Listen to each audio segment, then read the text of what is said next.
السلام علیکم ورحمۃ اللہ وبرکاتہ۔ الحمد للہ حمدا کثیرا طیبا مبارکا فی، اللہم صلی وسلم علی نبینا محمد وعلی آلہ وصحبہ وسلم تسلیما کثیرا۔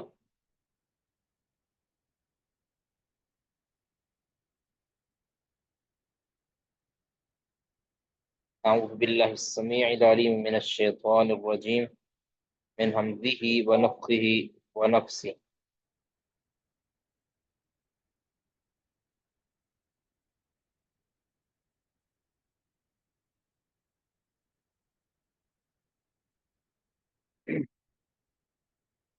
جی، کون کچھ نصیب پڑھیں گے جی؟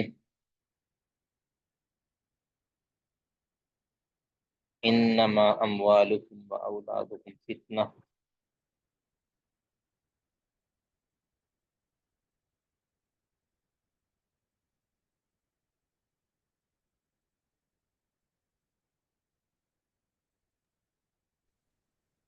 السلام السلام علیکم شیخ۔ علیکم وعلیکم السلام ورحمۃ اللہ وبرکاتہ۔ جی پڑھیں جی۔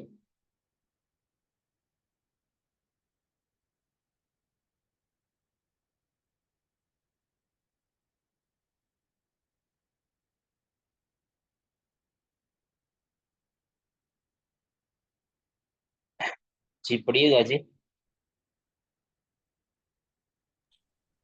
اعوذ باللہ من الشیطان الرجیم، بسم اللہ الرحمن الرحیم۔ انما اموالکم و اولادکم فتنہ، بے شک تمہارے مال اور تمہاری اولادیں آزمائش ہیں۔ واللہ عندہ اجر عظیم، اور اللہ تعالیٰ ہی کے پاس بہت بڑا اجر ہے۔ جی یہ قرآن پاک میں یہ مضمون کئی جگہ پہ بیان ہو چکا ہے۔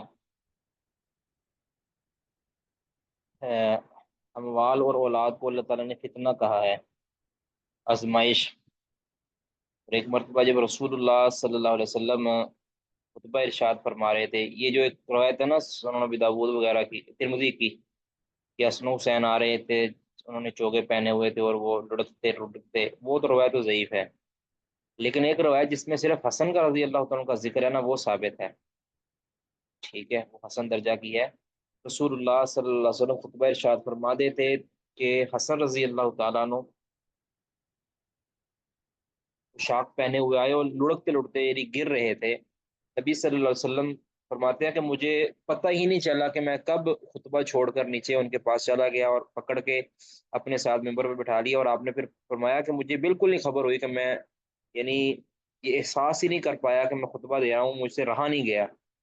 میں اپنی اس بچے کو، اپنے اس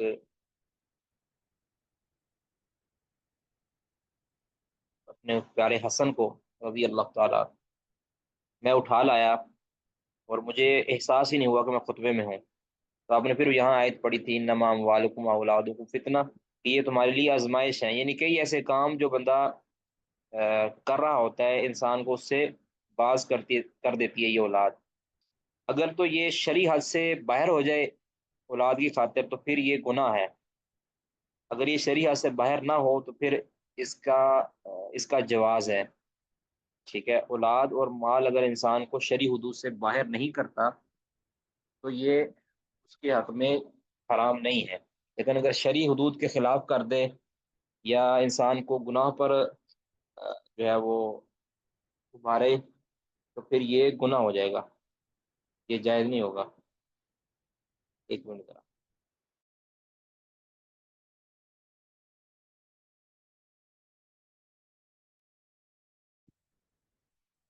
فاتقوا اللہ، پس اللہ سے ڈرو، مستطاعتم، جس کی تم استطاعت رکھتے ہو، واسمعوا، اور سنو، واطیعوا، اور اطاعت کرو، وانفقوا خیرا لانفسکم، اور خرچ کرو، یہ تمہارے لیے بہتر ہے۔ ومن یوق شح نفسہ، پس جو کوئی اپنے نفس کے بخل سے بچا لیا گیا، فاولئک هم المفلحون، پس یہی لوگ کامیاب ہونے والے ہیں۔ اچھا پیچھے والی آیت کا رہ گیا، میں نے صرف اس لیے تھوڑا وقفہ لیا تھا، وہ کال تھی ایک بھائی کی۔ واللہ عندہ اجر عظیم، اللہ تعالیٰ نے فتنہ کہا ہے مال کو، اولاد کو، لیکن یہی مال اگر خیر کے اندر صرف ہو تو اس کو اللہ تعالیٰ نے خیر بھی کہا ہے، ٹھیک ہے۔ ذالک فضل اللہ یؤتیہ من یشاء، اللہ نے اس کو فضل بھی کہا ہے۔ تو تو معلوم ہوا کہ اگر یہ فتنہ آزمائش ہے، اگر اس کو صحیح جگہ پہ خرچ کر دیا جائے اور صحیح جگہ پہ صرف کر دیا جائے تو پھر یہ فضل اللہ کا بن جاتا ہے، لیکن اگر اس کو ناجائز اور غلط جگہ پہ استعمال کر دیا جائے تو پھر یہی شر بن جاتا ہے، انسان کی بربادی کا سامان بن جاتا ہے۔ اب اگر کوئی شخص، اس کو تو اللہ نے آزمائش بنایا ہے، امتحان بنایا ہے، آزمائش بمانا امتحان، اولاد کو بھی آزمائش بنایا ہے کہ انسان اس کی وجہ سے کئی جگہ پہ بندہ اللہ اور اللہ کے رسول کی مخالفت کی جگہ پہ کھڑا ہو جاتا ہے۔ ایک طرف اللہ کے رسول کی چاہت ہوتی ہے، ایک طرف اولاد اور مال کی چاہت ہوتی ہے، پھر انسان کے لیے فیصلہ کرنا ذرا مشکل ہو جاتا ہے۔ اب جو شخص ان ایسی صورتحال میں، ایسی سچویشن کے اندر اللہ رب العزت کو ترجیح دیتا ہے، اس کے حکم کو ترجیح دیتا ہے، تو اللہ تعالیٰ فرماتے ہیں واللہ عنده اجر عظیم، اس کے لیے بہت بڑا اجر ہے۔ یعنی دنیا کے اندر اولاد کی رضامندی کی خاطر اللہ کو ناراض کرنا یہ بہت بڑا جرم ہے، لیکن اگر کوئی اولاد کی ناراضگی کو مول لے کر اپنے اللہ کو راضی کر لے گا، یا اپنے مال کو جو ہے وہ دبا لے گا، یا مال کی جو چاہت ہے اس کو دبا لے گا، ایسی چاہت کے جو غیر شرعی ہے، اور اللہ کی چاہت کو جو ہے وہ پیروٹی دے دے گا، تو اللہ تعالیٰ فرماتے ہیں اس کے لیے میرے ہاں بڑا اجر ہے۔ آگے یہ فرمایا فتق اللہ مستطعتم، اگر اللہ تعالیٰ نے یہ فرمایا کہ تمہیں اپنی استطاعت کے مطابق جو ہے نا وہ ڈرنے کا اللہ نے کہا ہے، یعنی یہ اللہ کا یہ فضل ہے کہ اللہ نے کہا ہے کہ جس حد تک تم مال اور اولاد کے فتنہ سے بچ سکتے ہو اتنا تم بچ جاؤ، یا دیگر جو احکام شرعیہ ہے اس کو تم اس کا پاس رکھ سکتے ہو، جس حد تک تم رکھ سکتے ہو، جتنی تمہارے اندر استطاعت ہے اتنا تم رکھو۔ باقی جو جہاں تم بغیر مکلف ہو جاؤ گے، تمہاری پہنچ سے دور ہو جائے گا معاملہ، وہاں پھر اللہ تعالیٰ بھی تم سے نہیں باس پرس کرے گا۔ آگے وسمعوا، اللہ کے احکامات کو سنو، واقعی اور اس کی پیروی کرو، وانفقوا خیر لکم، اب آگے اس مال کے فتنے سے بچنے کے لیے ایک طریقہ یہ بتایا کہ اس کو خرچ کرو، تو انسان کے دل کے اندر جو ہرس ہے مال کا وہ ختم ہوتا جائے گا۔ جو جتنا زیادہ مال کو خرچ کرتا ہے اس کے دل میں اتنا ہی کم مال کا ہرس رہتا ہے۔ ہر ایک کے دل میں مال کا ہرس اور مال کا بخل ضرور ہوتا ہے۔ ہرس اور بخل کے اندر فرق یہ ہے، ہرس کے اندر یہ ہوتا ہے کہ انسان چاہتا ہے کہ میرے پاس مال آئے آئے آئے، اور بخل کسے کہتے ہیں کہ میرے اندر جو میرے پاس جو مال آیا ہے اس کو میں خرچ نہ کروں۔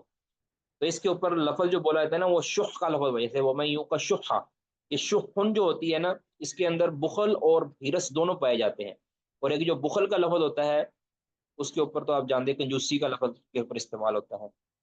تو شحن جو کا جو لفظ ہے، رسول اللہ صلی اللہ علیہ وسلم نے فرمایا تھا نا ایاکم والشح فانما اهلك من كان قبلكم الشح، کہ شح سے بچو کیونکہ اس نے پہلی قوموں کو بھی ہلاک کر دیا۔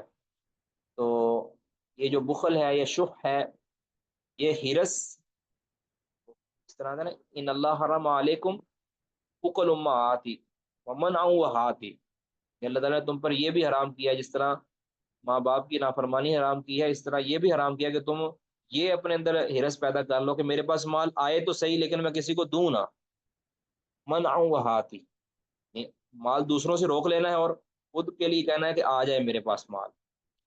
تو اس کو، اس کیفیت کو دور کرنے کا بہترین ذریعہ کیا ہے کہ انسان مال کو خرچ کرے۔ مال خرچ کرے گا،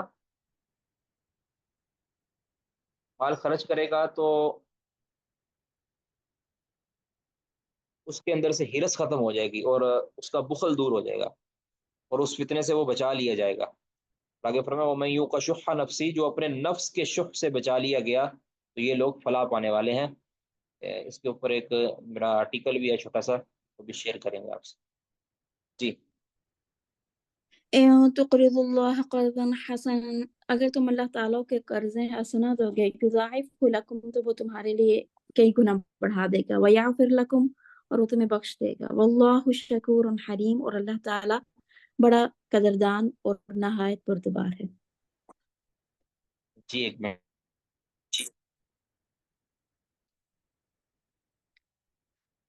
عالم الغیب والشہادت، غیب اور ظاہر کا جاننے والا، العزیز الحکیم، سب پر غالب اور کمال حکمت والا ہے۔ یہ ان تقرض اللہ، اللہ تعالیٰ نے یہ جو خرچ کرنے کو نا اپنے اپنے آپ کو قرض دینے سے تشبیہ دی ہے،